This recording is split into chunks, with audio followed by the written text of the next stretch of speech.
మన ఆయనమ్మ గారు ఒక మాట అంటూ ఉండేవారు, పుర్రెకో బుద్ధి జింహకో రుచి అని. ఎన్ని తిన్నా కూడా ఇంట్లో 10 మందికి 10 రుచులు కావాల్సి వస్తుంది. అలాగే ఇవాళ మంచి స్పైసీగా పచ్చడి కావాలి, రోటి పచ్చడే కావాలి అంటే రండి పచ్చిమిరపకాయల పచ్చడి చేస్తాను అన్నాను. చేసి పెట్టాక అందరూ శుభ్రంగా తిన్నారు.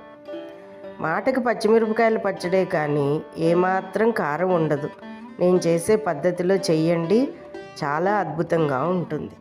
కడాయి పెట్టుకుని కడాయిలో నూనె వేసుకుని ఆ నూనెలోనూ పచ్చిమిరపకాయలన్నీ కూడా మొత్తం ముక్కలుగా చేసుకోవాలి, లేకపోతే పేలిపోయి మీద పడతాయి.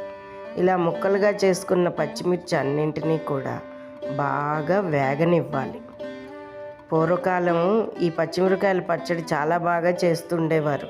కాస్త బెల్లం అది వేసి చేస్తే అద్భుతంగా తినేవారు.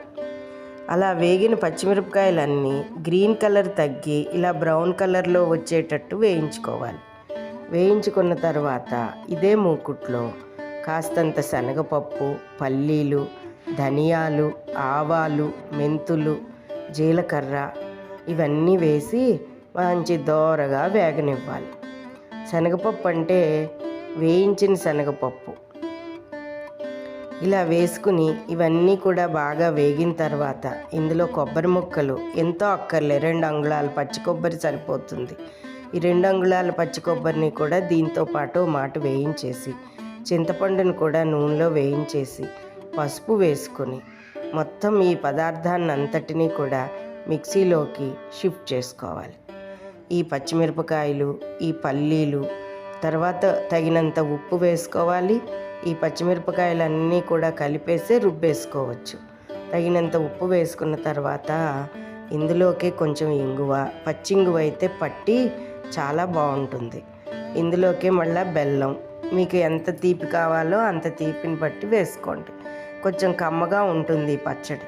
మొత్తం అంతా వేడి నీళ్ళు పోసి రుబ్బండి. వేడి నీళ్ళు పోస్తే 2-3 రోజులైనా కూడా చలివాసన రాదు. ఇలా చేస్తే ఇంటిల్లిపాది ఆహా అద్భుత అని చెప్పి శుభ్రంగా రోటి పచ్చడి తింటారు. ఆకలికి ఆకలి పెరుగుతుంది, ఆరోగ్యానికి ఆరోగ్యం బాగుంటుంది.